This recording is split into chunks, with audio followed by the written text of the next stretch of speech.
Gold, trusted gold buyers. మీరు తాకట్టు పెట్టిన బంగారాన్ని విడిపించి ఈ రోజు ఉన్న మార్కెట్ ధరకు కొనబడను.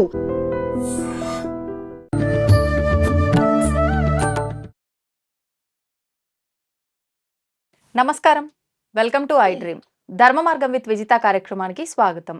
ప్రస్తుతం మనతో పాటు ఉన్నారు లలితా సహస్రనామ గ్రంథ రచయిత, ఎన్నో పుస్తకాలు కూడా రాశారు. వారే పసుమర్తి వేంకట దుర్గా సుబ్రహ్మణ్యం గారు. ఇప్పుడు వారితో మాట్లాడి మరిన్ని విషయాలు లలితా సహస్రనామాల గురించి అడిగి తెలుసుకుందాం. నమస్కారం అండి.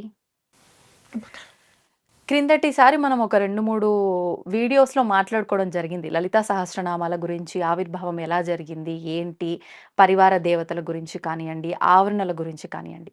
ఇంకా ఏదైనా మనం తెలుసుకోవాల్సింది ఉంటే దాని గురించి వివరించండి.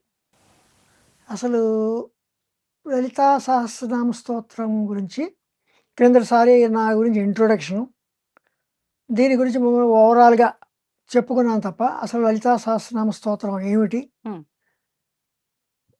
దీని తాలూకు ఏమిటి అనేది మనం అసలు చెప్పుకోలేదు అసలు. ఇప్పుడు మనం ఏంటంటే లలితా సహస్రనామ స్తోత్రం ఏమిటి, ఎక్కడ, ఎలా ఆవిర్భవించింది, దీని గురించి మనం కొంచెం టూకీగా చెప్పుకుందాం. అలాగే అండి. లలితా సహస్రనామ స్తోత్రం పరమేశ్వరి బ్రహ్మాండ స్వరూపిణి కనుక ఈవిడ్ని వ్యాసుల వారు బ్రహ్మాండ పురాణంలో చెప్పారు. అందుకే బ్రహ్మాండ పురాణంలో ఉత్తరఖండంలో లలితోపాఖ్యానంలో 3 అధ్యాయాలుగా అమ్మవారి గురించి చెప్పడం జరిగింది. 3 అధ్యాయాలు. ఒక్కొక్క అధ్యాయంలో అంటే అమ్మవారి వర్ణనే ఉంటుందా, ఏముంటుందండి? అదే చెప్తా. అంటే 3 అధ్యాయాలు ఏంటంటే, ఒకటి ఏంటంటే లలితా సహస్రనామ స్తోత్రం ఆవిర్భవించిన విధానం. దాని తర్వాత ఆర్యం తెలుసుకోవాలి కదా. అవును. రెండోది ఏంటంటే అమ్మవారి యొక్క నామాల గురించి స్తోత్రం.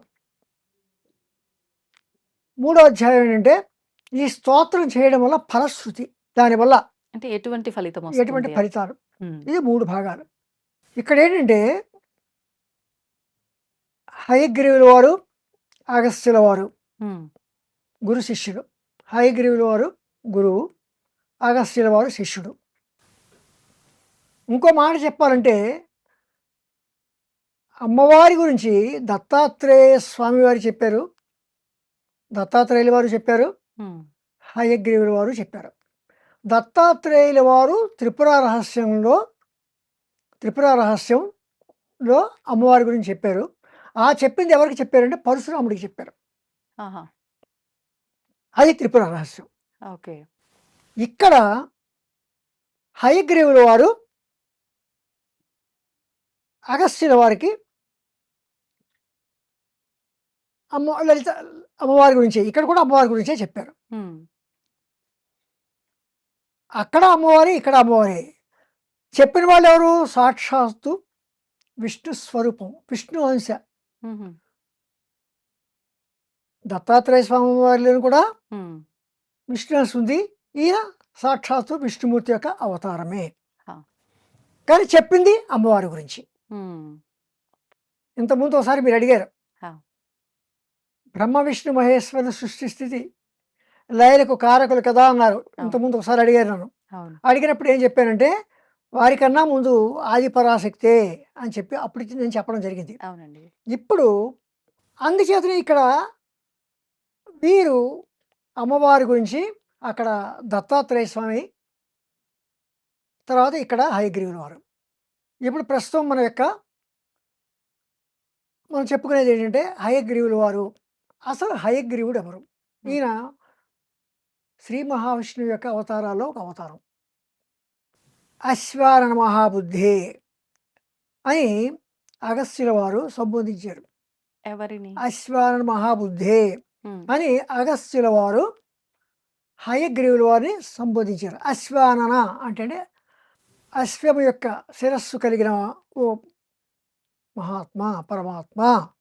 అశ్వానన మహాబుద్ధి అంటే ఆయన శిరస్సు అశ్వంలా ఒక అశ్వం యొక్క శిరస్సు, గుర్రం గుర్రం యొక్క తల. తల. ఇది ఏమిటి చరిత్ర అంటే దీనికి ఓ చిన్న కథ ఉంది. హయగ్రీవుడు అనే ఒక రాక్షసుడు ఉండేవాడు. ఉమ్, వాడికి శిరస్సు, గుర్రపు శిరస్సు, తర్వాత శరీరం మానవ శరీరంలాగే ఉంటుంది. అంటే సేమ్ హయగ్రీవ స్వామి వారి ముందు రూపం నేను ఎలా ఉంటుందో రాక్షసుడు అలాగే చెప్తాను. రాక్షసుడు రాక్షసుడు కూడా. ఇక్కడ ఆ రాక్షసుడేమో మునుల్ని, స్త్రీలను, తర్వాత దేవతలను ఉమ్, హింసించడం ప్రారంభించాడు. వాడి నుండి రక్షణ కోసం అని చెప్పి దేవతలందరూ కూడా బ్రహ్మ దగ్గరకు వెళ్ళి ఉమ్, కోరారు. ఆహా, అప్పుడు ఏం జరిగిందంటే బ్రహ్మ సాక్షాత్తు శ్రీ మహావిష్ణువు వద్దకే వెళ్ళమని చెప్పి అన్నారు. ఇది అలా ఉంటే శ్రీ మహావిష్ణువు దగ్గరికి వెళ్తే నేను ఇంకొక అవతారంలో వస్తాను. ఉమ్, వాడికి సావు ఎలా ఎలా ఉంటుందంటే వాడిలాంటి ఆకారం ఉన్న వాడి చేతనే హయగ్రీవుడు అనే రాక్షసుడికి అదే ఆకారంలో అదే శిరస్సు ఉండి ఉమ్, ఉన్న వారి చేతనే సంహరింపబడతాడు అని వాడికి ఒక వరం ఉంది. ఉమ్, ఆ వర గర్వం చేత వాడు చెలరేగిపోతున్నాడు కనుక ఇక్కడ శ్రీ మహావిష్ణువు కూడా అదే అవతారంతో రావాలని నిర్ణయించుకున్నారు శ్రీ మహావిష్ణువు. ఆహా, ఇదిలా ఉండగా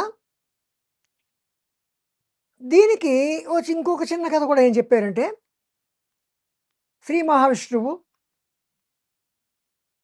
బాగా యుద్ధం చేసి అలసిపోయాడు. ఆ యుద్ధంలోనే అక్కడ యుద్ధభూమిలోనే ఎక్కుపెట్టిన విల్లు అలాగే తల కింద పెట్టుకుని ఉమ్, పడుకున్నాడు. పడుకుంటే దేవతలందరూ బ్రహ్మ వీరందరూ కూడా శ్రీ మహావిష్ణువు వద్దకు వచ్చి తమ యొక్క బాధ చెప్పుకోవాలని అనుకున్నారు. అనుకుంటే శ్రీ మహావిష్ణువు పడుకున్నాడు కనుక ఆయన్ని నిద్ర నుండి మేల్కొల్పడం మంచిది కాదు అని చెప్పి ఆలోచించారు. ఉమ్, ఎలా మేల్కొల్పాలని ఆలోచిస్తే అప్పుడు బ్రహ్మ ఒక పేడ పురుగుని సృష్టించి ఆ పేడ పురుగుని ఆ వింటి యొక్క నారి కోరికేలాగా ఉమ్, ఆయనకి నిద్రాభంగం అయ్యేలాగా చేద్దామని చెప్పి ఈ పేడ పురుగుని పంపించాడు. ఎప్పుడైతే ఆ పేడ పురుగు వచ్చి ఆ వింటి నారి కొరికిందో అది ఏమైందంటే ఆ వింటి నారి తెగి ఒకసారి పెద్ద బ్రహ్మాండంలో భరించలేని శబ్దం వచ్చి ఉమ్, ఆ బాణం ఒక్కసారి శ్రీ మహావిష్ణువు యొక్క శిరస్సుని తుంచేసింది. ఆ శిరస్సు ఎక్కడ ఎగిరిపోయిందో కనపడలేదు. ఉమ్, చివరికి దేవతలందరూ కంగారు పడ్డారు. అప్పుడు శిరస్సు లేకపోయేసరికి వెతికి ఒక గుర్రం యొక్క శిరస్సును తీసుకొచ్చి ఈ శ్రీ మహావిష్ణువు యొక్క శిరస్సుకి అతికించారు. పెట్టి ఆ రకంగా శ్రీ మహావిష్ణువు అశ్వానుడుగా అవతారం దాల్చారు. ఎత్తడం సంభవించింది. ఉమ్, అది ఆ రకంగా చెప్తారు. ఉమ్. ఏదైనా మొత్తం మీద అవతారమే. కానీ ఇక్కడ చెదపురుగు అంటారు కదా. పేడ పురుగు. ఆహా, పేడ పురుగు అంటే మామూలుగా కొమ్ము ఇంత పురుగు ఉంటుంది. ఉహు, చెద పురుగులు అంటే చిన్న చిన్నవి, అవి కొంచెం కొంచెం కొరుకుతాయి. ఈ పేడ పురుగు ఏమిటి ఒకసారి కొరికేస్తుంది. ఆహా, అప్పుడు ఆ ఈ హయగ్రీవుడైన హయగ్రీవ స్వామి హయగ్రీవుడైన రాక్షసుడిని ఉమ్, సంహరించి దేవతల యొక్క అది ఆ రకంగా హయగ్రీవుల వారు హయగ్రీవుల వారు ఈయన యొక్క ఇది చరిత్ర. అది మనకి శ్రావణ మాసంలో హయగ్రీవ జయంతి కూడా రాబోతుంది జయంతి కదా. కూడా అంటే ఈ మాసంలోనే ఈయన స్వామివారు. ఈయన ఏంటంటే యాక్చువల్గా చెప్పాలంటే మహాజ్ఞాని. పిల్లలు కూడా ఈయన హయగ్రీవుల వారికి పూజ చేస్తారు. ఉమ్, తర్వాత విద్యాబుద్ధుల కోసం అని చెప్పి పిల్లలు హయగ్రీవుల వారిని ఆరాధించడం కూడా జరుగుతూ ఉంటుంది. ఉహు, జ్ఞానబోధ. ఇది అదే క్రమంలో ఏమైందంటే అగస్త్యుల వారు ఏమని అడిగారంటే ఆయనకి హయగ్రీవుల వారు ఏం చేశారంటే పరాశక్తి మంత్రాలు అంటే లలితా పరాశక్తి మంత్రాలు, న్యాసములు, పూజా విధి, పురస్చరణ విధానము, హోమాలు, రహస్యాలు, స్తోత్రాలు అని ఇలాంటివి 7 రకాలు చెప్పారు ఉమ్, అప్పటికే. ఆహా, అందు గురించి ఏం చేశాడంటే మొట్టమొదటిసారిగా హయగ్రీవ వారిని అగస్త్యుడికి అశ్వానన మహాబుద్ధి సర్వశాస్త్ర విశారద కథితం లలితా దేవ్యా చరితం పరమాద్భుతం.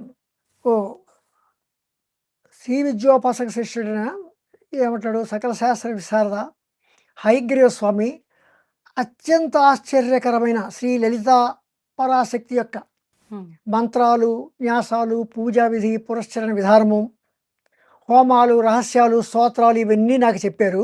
ఉమ్, కానీ నాకు ఒక విషయం మాత్రం చెప్పలేదు. ఉమ్, వీటితో పాటు ఇంకా ఏం చెప్పారు, అమ్మవారు భండాసుడిని చంపిన విధానం, తర్వాత అమ్మవారికి పట్టాభిషేకం అయిన విధానం అది కూడా చెప్పారు. ఇంకా న్యాసఖండంలో 16 న్యాసాలు, ఉమ్, అదేమిటి, గణేశ న్యాసము, గ్రహ న్యాసము, నక్షత్ర న్యాసము, యోగిని న్యాసము, రాశి న్యాసము, పీఠ న్యాసము, ఇలాంటి 16 న్యాసాలని కూడా చెప్పారు. ఓకే. అంటే ఇక్కడ ఒక విషయం, న్యాసము అంటే ఏమిటంటే ఉమ్, సాధకుడు, ఒక మంత్ర సాధకుడు ఏం చేస్తాడంటే తన వివిధ అవయములందు అంగుష్టాభ్యర్మ, క్లీన్ తర్జనీభ్యర్మ, సౌ మధ్యమాభ్యర్మ అని అంటుంటారు కదా, ఇలాగా ముద్రల న్యాసం. ఆహా, అలాగా ఈ న్యాసాలన్నీ చెప్పారు. చెప్పిన తర్వాత ఇంకా చెప్పవలసింది ఏంటంటే, దీనివల్ల ఒకటి, ఈ 16 న్యాసాలు ఏ న్యాసంకి ఆ న్యాసం చేసే కన్నా 16 న్యాసాలకు చేసేస్తే విశేషమైన పుణ్యం కలుగుతుంది కూడా పండితులు చెప్తుంటారు. అందుచేసి ఈ న్యాసక్రమం అంతా బ్రహ్మాండ పురాణం యొక్క ఉత్తర భాగంలో లలితా న్యాసఖండంలో సమగ్రంగా ఆయనే వివరించేశారు. ఉమ్, ఎందుకని, ఏ న్యాసంకి ఆ న్యాసం చేసే కన్నా అన్ని న్యాసాలని సమగ్రంగా చేస్తే చాలా మంచి ఫలితాలు వస్తాయని చెప్పి హయగ్రీవుల వారు న్యాసఖండంలో న్యాసాలన్నీ కూడా 16 న్యాసాలు కూడా చెప్పారు. ఆహా, ఇంకా ఏం చెప్పారు, అంతర్యాగం. అంతర్యాగం అంటే ఏంటంటే మూలాధార చక్రం నందు ఉమ్, ప్రారంభమై ఈ దంతం వరకు ఒక తేజస్సు లాంటిది, దారం లాంటి తేజస్సుని ఉమ్, భావించడాన్ని అంతర్యాగం అంటారు. మూలాధారం నుండి ఈ దంతం వరకు ఒక దారం లాంటి తేజస్సు సాధకుల్లో ప్రసరిస్తోంది అని భావించడాన్ని అంతర్యాగం అంటారు. మామూలుగా చెప్పుకోవాలంటే మానస పూజ. ఉమ్, అంతర్యాగం అంటే మానస పూజ. ఓకే. అంతర్యాగం అంటే మానస పూజ కూడా చెప్పారు. ఇంకా బహిర్యాగం. బహిర్యాగం అంటే ఏమిటి, యంత్రము, విగ్రహము, వీటికి పూజ చేయడం, పూజా ద్రవ్యాలను తెచ్చుకోవడం, పూజ చేయడం. ఇందులోనూ పాత్ర సాధనము అని ఒకటి ఉంది. అంటే ఏంటంటే ఈ పాత్రలో పూజలో ఉపయోగించే పాత్రని ఎక్కడ ఏ పాత్ర ఉంచాలి, కలశస్య ముఖే విష్ణు కంటే రుద్రస్థిత మూలే తత్స్థితో బ్రహ్మ మధ్యే మాతృణాశ్రిత కుక్షౌత సాగర సర్వే అంటే కలశ స్థాపన ఇలాంటివి చేస్తుంటాం కదా, అలాంటిదే పాత్ర సాధన కూడా. అందులో వీటిని మంత్రపూర్వకంగా ఏర్పాటు చేయడం అనేది జరుగుతూ ఉంటుంది. ఉమ్, అంటే దాన్ని పాత్ర సాధనము అంటారు. అంటే అంతర్యాగం చెప్పారు, బహిర్యాగం కూడా చెప్పారు. కానీ ఇక్కడ ఇంకో చిన్న విషయం ఏంటంటే, బహిర్యాగంలో అష్టాష్టకము అని ఇంకోటి ఉంది. ఆహా, ఏంటండి అది? బహిర్యాగము, ఉమ్, బహిర్యాగంతో పాటు అష్టాష్టకము ఉమ్, ఒకటి చేస్తే అది ఏమవుతుందంటే దాని యొక్క ఫలితం ఇంకా ఎక్కువ అవుతుంది. అదేంటంటే మహాయాగం అవుతుంది. ఉమ్, బహిర్యాగం మహాయాగం అవుతుంది. అంతర్యాగము బహిర్యాగము. ఇప్పుడు ఇంతకుముందు ఏమనుకున్నాం మనం, అంతర్యాగం అనేది చెప్పాం. అంతర్యాగం అంటే ఏమిటంటే మానస పూజ, ఎక్కువగా ఇబ్బంది పడద్దు. అంతర్యాగం అంటే మనసులో మానస పూజ, స్మరించుకోవడమా? మనసులోనే ఉమ్, పూజ చేసుకోవడము, ఉమ్, భావించుకోవడము, అంతకన్నా ఎక్కువ ఇబ్బంది అవసరం పడదు. లేదు. ఉమ్, అలాగే బహిర్యాగం. బహిర్యాగం అంటే ఏంటి, పూజా ద్రవ్యాలు మనం తెచ్చుకోవడం, విగ్రహాన్ని దగ్గర పెట్టుకోవడం, పూజా ద్రవ్యాలు తెచ్చుకోవడం, దీపం వెలిగించుకోవడం, ఇలాంటివన్నీ బహిర్యాగం అంటాం. ఉమ్, దీనిలోనే ఈ బహిర్యాగంలో మహాయాగం అని ఇంకోటి ఉంది. ఉమ్, ఆ మహాయాగం గురించి కూడా మనం అంతగా కొంచెం మీకు వినడానికి కొంచెం కష్టంగానే ఉంటుంది. హ్మ్. దీనిలో ఏంటంటే బహిర్యాగంతో పాటు అష్టాష్టకము. హ్మ్. అష్టాష్టకం అంటే ఏంటంటే మిథునములకు భోజనం పెట్టడం, మిథునములు దంపతులకు భోజనం పెట్టడం. అలాగా మిథునములు అంటే దంపతులు. దంపతులకు భోజనం పెట్టడం. హుహు. ఎలాగంటే అష్టాంగ భైరవుడు, సంహార భైరవుడు, భైరవుడు, క్రోధ భైరవుడు, కపాల భైరవుడు, రుద్ర భైరవుడు, భీషణ భైరవుడు, ఉన్మత్త భైరవుడు, ఇలాగా 8 మంది భైరవులున్నారు. అష్టభైరవులు. హ్మ్. ఈ అష్ట భైరవులకి వాళ్ళ భార్యలతోటి ఉంటే వీళ్ళు దంపతులు. ఓహ్! అంటే మీరు చెప్పిన అష్టాంగ భైరవ మిథునములు. అష్టాష్టకము అనంటే ఇవి. అష్టాంగాది భైరవ మిథునములు. అసితాంగ భైరవాది మిథునములు అని చెప్తారు. ఎలాగా అసితాంగ భైరవులకు వారి భార్యలతో అసితాంగ భైరవ మిథునము అని మనం చెప్పుకోవచ్చు. ఈ 8 మందికి 8 మంది దంపతులకు 8 మంది కుమార్తెలు పుట్టారు. హుహు. అంటే 64 మంది. హుహు. మంగళనాథుడు అని ఇంకొక మంగళనాథుడు వీళ్ళు 8 మంది ఆహా! మంగళనాథుడు. వీళ్ళు దంపతులు. ఈ మంగళనాథుడు 8 మందికి 8 మంది దంపతులు. హ్మ్. ఈ 8 మందికి 8 మంది మగపిల్లలు పుట్టారు. హుహు. అంటే 8 మంది అక్కడ ఒక్కొక్కడికి. 64 మంది ఆడవాళ్ళు, అక్కడ ఇక్కడ 64 64 మంది మగవాళ్ళు. అసితాంగాది భైరవ అసితాంగాది భైరవ మిథునములకు 8 మంది ఆడపిల్లలు పుడితే ఇక్కడ మంగళనాథాది మిథునములకు 8 మంది మగ పిల్లలు పుట్టారు. అక్కడ 64 మంది, ఇక్కడ 64 మంది. అక్కడ 64 మంది మిథునములకు, ఇక్కడ 64 మంది మిథునములకు పెళ్ళిళ్ళు చేస్తే వీళ్ళు మొత్తం మంది ఎంతమంది అయ్యారు? 64 మిథునములు అయ్యారు. 64 దంపతులు. అక్కడ 64 మంది ఆడపిల్లలు, ఇక్కడ 64 మంది మగ పిల్లలు. వీరికి పెళ్ళిళ్ళు చేస్తే హ్మ్. 64 జంటలు. 64 జంటలు ఏర్పడ్డారు. హ్మ్. వీళ్ళని మనం చతుషష్టి కోటి యోగినులు. మనం హుహుహుహు. లలితా సహస్రనామంలో చతుషష్టి కోటి యోగినులు అంటాం. యోగిని దేవతలు అని యోగిని అంటాము. దేవతలు. ఓకే. ఈ మిథునాలనే శివశక్తి స్వరూపములు. హ్మ్. ఈ చతుషష్టి కోటి యోగిని దేవతలని వీళ్ళని చతుషష్టి కోటి యోగిని దేవతలు అంటారు. హ్మ్. వీరే శివశక్తి స్వరూపాలు. వీళ్ళకి భోజనం పెడితే ఈ భోజనం పెట్టి వీరికి తృప్తి కలిగించితే అష్టాష్టకము అవుతుంది. హుహు. ఇంతకుముందు ఏమనుకున్నాం? బహిర్యాగం అన్నాం. అవును. బహిర్యాగం అంటే ఏమిటి?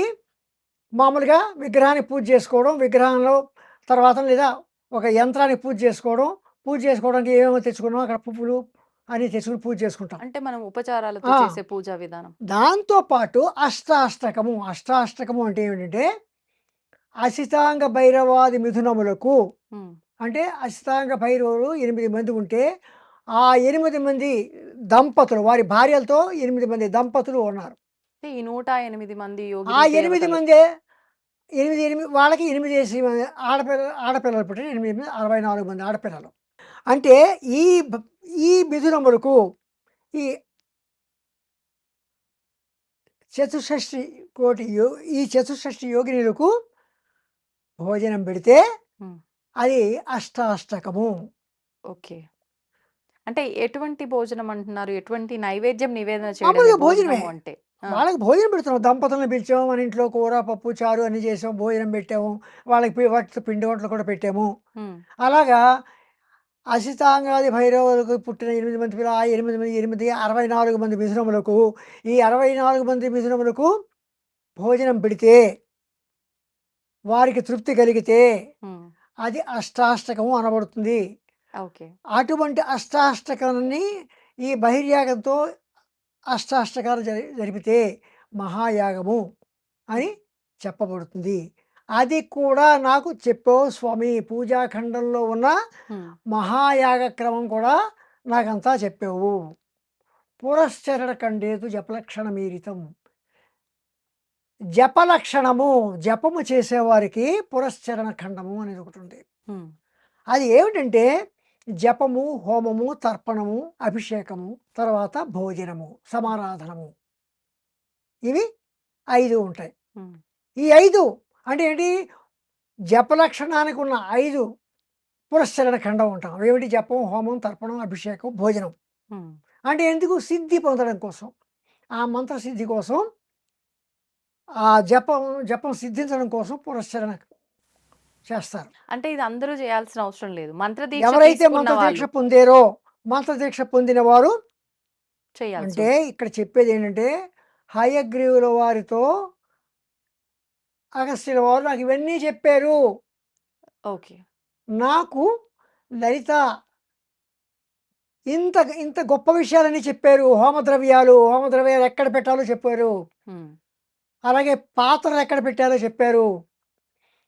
పురస్చరణ ఖండం అంటే ఏంటి? జపలక్షణానికి సంబంధించిన పురస్చరణ ఖండం అంటే ఏంటో చెప్పారు. ఉమ్, అంతర్యాగం చెప్పారు, బహిర్యాగం చెప్పారు. ఉమ్, బహిర్యాగంలో అష్టాష్టం కలిపితే మహాయాగం చేసే విధానం కూడా ఇవన్నీ పూజాఖండంలో ఉన్నాయి. ఉమ్, ఇవన్నీ చెప్పారు. కానీ అమ్మవారి గురించి నాకు చెప్పలేదు. ఉమ్, లలితా సహస్రనామాల గురించి నాకు చెప్పలేదు. ఉమ్, ఇంకా ఏం చెప్పారు? ఆ, రాజశ్యామల, ఉమ్, శ్యామల యొక్క శ్యామల యొక్క సహస్రనామాల గురించి కూడా చెప్పారు. ఉమ్, తర్వాత వారాహి సహస్రనామాల గురించి కూడా చెప్పారు. ఓకే. ఇన్ని చెప్పిన వారు లలితా సహస్రనామాల గురించి నాకు ఎందుకు చెప్పలేదు? ఆ. ఇక్కడ లలితా సహస్రనామాల యొక్క గొప్పతనాన్ని చెప్పడం కోసం ఇవన్నీ చెప్పవలసి వచ్చింది. మీరు ఎంతసేపు విన్నది మీకు కొంచెం ఇవన్నీ ఎందుకు చెప్తున్నాడు అని అనిపించవచ్చు. ఉమ్, కానీ అక్కడ ఇన్ని రకాలు చెప్పిన తర్వాత అంతర్యాగం, బహిర్యాగం, మహాయాగం, ఉమ్, తర్వాత పురస్చరణ ఖండము, తర్వాత ఈ ఉమ్, జపలక్షణము, ఇవన్నీ చెప్పారు. వీటి కన్నా గొప్పది లలితా సహస్రనామములు అని దాని తాలూకు లలితా సహస్రనామాల యొక్క గొప్పదనం చెప్పడం కోసం ఉమ్, ఇది వ్యాసుల వారు బ్రహ్మాండ పురాణంలో హయగ్రీవుల వారికి అగస్త్యుల వారికి జరిగిన సంభాషణ రకంగా చెప్పుకుంటూ వచ్చారన్నమాట. అంటే ఇప్పుడు మీరు చెప్పిన విధానాలన్నీ ఆచరించాలి. ఆచరిస్తే హోమం మహాయాగం చేసిన ఫలితము. కానీ ఇవన్నీ చేయకపోయినా లలితా సహస్రనామ అవన్నీ పారాయణం వదిలేయండి, చేస్తే అవన్నీ సమానం. వదిలేయండి. అంత గొప్పవి అవి. ఉమ్, అంటే ఏంటి? అంత ఇన్ని విషయాలు చెప్పారు కానీ లలితా సహస్రనామాల గురించి నాకు ఎందుకు చెప్పలేదు అని అర్థం. ఉమ్, అంటే ఏంటి? ఇక్కడ లలితా సహస్రనామాలు వీటన్నిటికన్నా గొప్పవి, ఉమ్, ఓకే. వీటన్నిటికన్నా విశిష్టత కలిగి ఉన్నాయి ఉమ్, అని చెప్పడం కోసం ఇవన్నీ చెప్పాను. ఆహా, అంతేగాని అవి చెయ్యాలి, అవి చేయకపోతే ఏమిటి అది కాదు. ఓకే. అంటే ఏంటి? లలితా సహస్రనామాలు మాత్రం నాకు ఎందుకు చెప్పలేదు? ఉమ్, అంతర్యాగం, బహిర్యాగం, తర్వాత జపలక్షణం యొక్క పురస్చరణ ఖండము, ఉమ్, ఇవన్నీ చెప్పారు.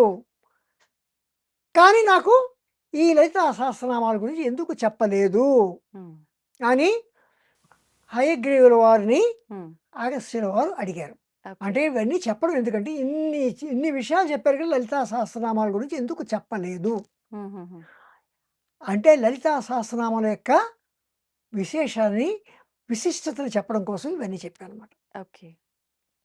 అయితే దీనికి అప్పుడు హయగ్రీవుల వారు ఏమన్నారంటే, నువ్వు బాగానే ఉంది, ఉమ్, నువ్వు అడిగావు, ఉమ్, నేను చెప్తాను. ఇప్పుడు నువ్వు అడిగావు కనుక నేను చెప్తున్నాను నేను ఉమ్, లలితా సహస్రనామాల గురించి.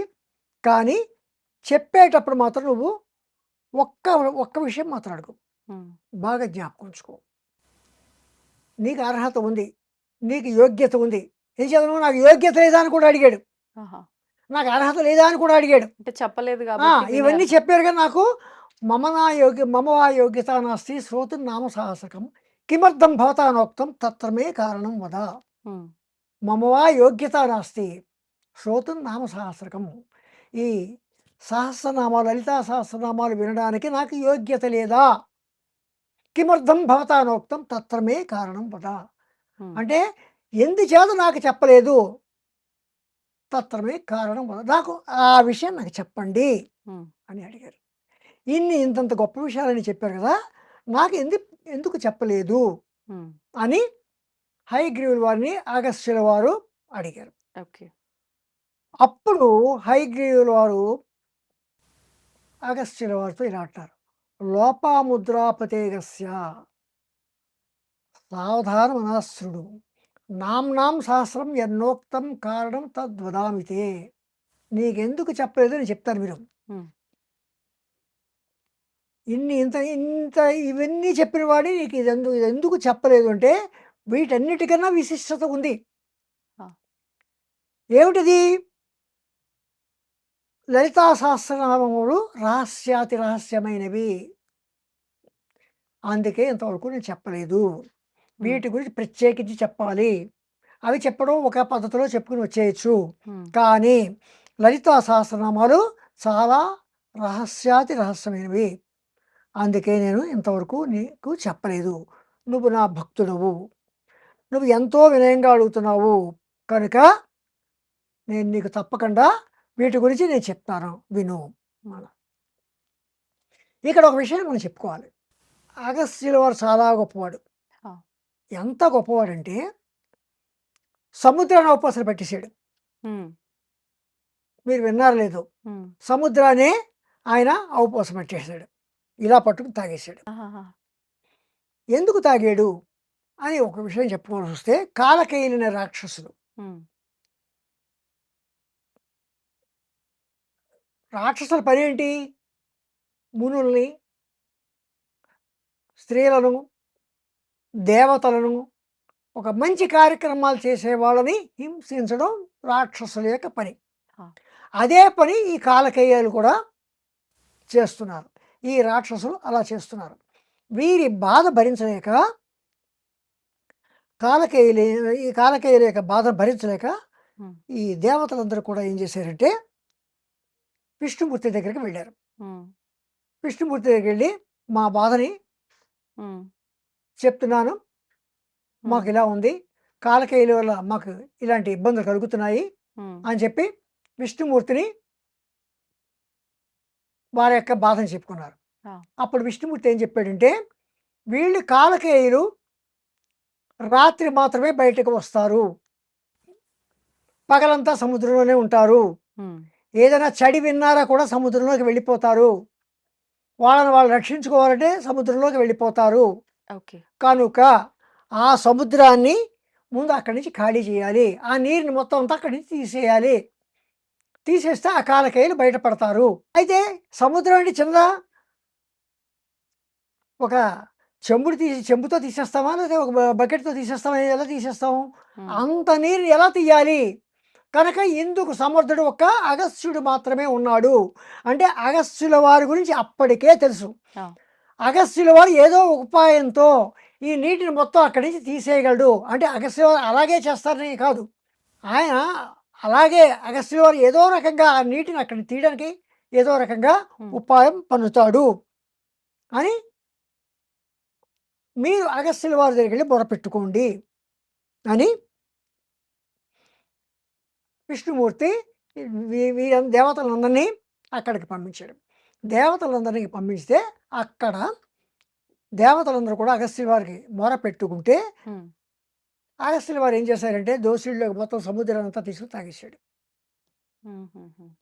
అప్పుడు కాలకేయులు బయటపడ్డారు. విష్ణుమూర్తి వారిని సంహరించాడు. ఆ రకంగా కాలకేయ సంహారం జరిగింది. కానీ అక్కడ ఇంకో చిన్న ప్రాబ్లం వచ్చింది, ఒక సమస్య. ఏమిటా సమస్య అంటే మళ్ళీ నీరు లేదు.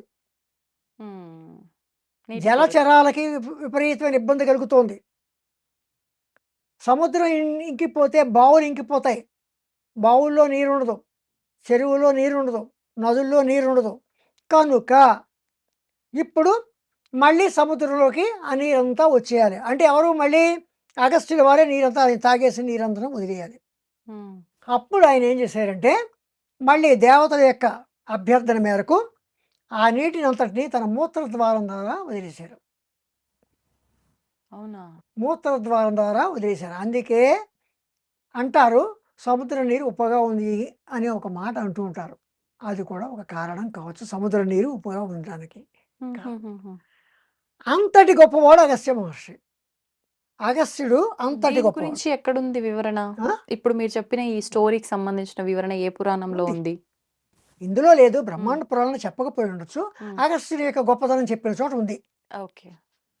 అలాగే ఇంకొక గొప్పతనం కూడా, అగస్త్యుడు వారు ఇంకొక ఎంతటి వాడంటే, ఈ అక్కడ వాతాపి ఇల్వలుడు అని ఇద్దరు రాక్షసులు ఉన్నారు. వారందరూ ఏం చేసేవారంటే మునుల్ని వాళ్ళ ఇంటికి భోజనానికి ఆహ్వానించేవారు. మా ఇంటికి భోజనానికి రండి అని మునుల్ని పిలిచేవారు. వీళ్ళు అక్కడ కూర్చునేవారు. వాళ్ళ ఒక చిన్న వాళ్ళ ఇంట్లో కూర్చునేవారు. ముని ఆ దారి వెళ్ళేతోటి ముని పిలిచేవారు, భోజనం పెడతామని వచ్చేవారు. అప్పుడు ఇల్వలుడు ఏం చేసేవాడంటే వాతాపిని, అంటే తన తమ్ముడు వాతాపిని, అంటే ఇద్దరు రాక్షసులు, వాతాపిని మేకగా చేసి చంపేసి కూర వండి మునులకి భోజనం పెట్టేవారు. కానీ మునులు మాంసాహారం తినేవారా? ఆ రోజుల్లో తినేవారు. ఓకే. మరి ఆ రోజుల్లో అంటే ఇప్పుడు చెప్తా అక్కడికి కూడా వస్తా. ఆ వాతాపి మేక స్వరూపంలో ఉన్న వాతాపి కూరగా ఈ మునుల ఉదరంలోకి వెళ్ళిపోయాడు కదా.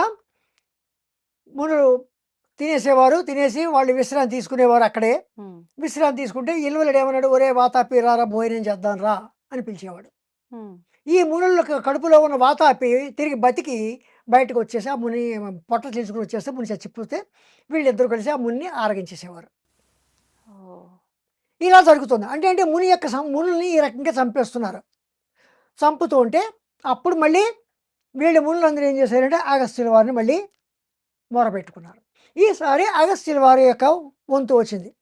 ఆయన ఆ పని నేనే పెట్టుకుంటాను అని చెప్పి అగస్త్యుల వారు ఏం చేశారంటే ఇల్వలుడు వాతాపి ఉన్న వాళ్ళ ఇంటి ముందు నుంచి అగస్త్యుల వారు వస్తే మామూలుగానే అగస్త్యుల వారిని కూడా ఈ వాతాపి ఇల్వలుడు వాళ్ళ ఇంటికి భోజనానికి పిలిచారు. ఎప్పట్లాగే వాతాపి మేకగా తయారయ్యాడు. ఇల్వలుడు ఆ మేకను చంపేశాడు. అగస్త్యుల వారికి భోజనం పెట్టాడు. అగస్త్యుల వారు శుభ్రంగా తినేసాడు, తేణి చేసాడు కూడా. ఇప్పుడు ఇల్వలుడు ఏం చేస్తున్నాడు, వాతాపి రారా అంటున్నాడు. రావట్లేదు వాతాపి, ఇంతకీ రావట్లేదు, అంతకీ రావట్లేదు. వీళ్ళలోనూ దుఃఖం పెరిగిపోయింది. ఒరే వాతాపి రారా అని ఏడుస్తున్నట్టుగా పిలుస్తున్నాడు. అక్కడ అగస్త్యుల వారు ఏం చేస్తున్నారంటే ముసి నవ్వులు నవ్వుతున్నాడు. వాడు ఏడుస్తున్న కొద్దీ ఆయన నవ్వులు పెరిగి ఒక్కసారి బిగ్గరగా నవ్వాడు. ఎవరు? అగస్త్యుల వారు. స్వామి, మా తమ్ముడు ఏడి, మా తమ్ముడు ఎక్కడున్నాడు అని అడుగుతాడు. అప్పుడు అగస్త్యుల వారు అంటారు, మీ వాతాపి నా కడుపులోను ఎప్పుడో జీర్ణం అయిపోయాడు, ఇంకా రాడు వాడు అన్నాడు. అప్పుడు ఇల్వలుడు అగస్త్యుల వారి కాళ్ళ మీద పడి క్షమించండి, ఇంకా ఎప్పుడు మేము ఎవరిని కూడా మునులను ఎప్పుడు ఇబ్బంది పెట్టము అని చెప్పారు. అప్పుడు అగస్త్యుల వారు వాతాపిని బతికించి వాళ్ళిద్దరిని క్షమించి వదిలేశారు. అప్పటి నుండే అనుకోవచ్చు మనం, ఈ మునులు మొత్తం ఈ పూజాది కార్యక్రమాలు చేసుకునేవారు, జపాలు చేసుకునేవారు, మొత్తం మీద వీరందరూ కూడా, అంటే ముఖ్యంగా బ్రాహ్మణులు అనుష్ఠానం చేసేవారు అందరూ కూడా మాంసాహారాన్ని మానేయడం గల కారణం ఒకటి అయి ఉండవచ్చు. ఓకే. అంతటి గొప్పవాడు అగస్త్యుడు. అంతటి గొప్పవాడు హయగ్రీవుల వారికి శిష్యుడు కనుకనే అవన్నీ చెప్పాడు.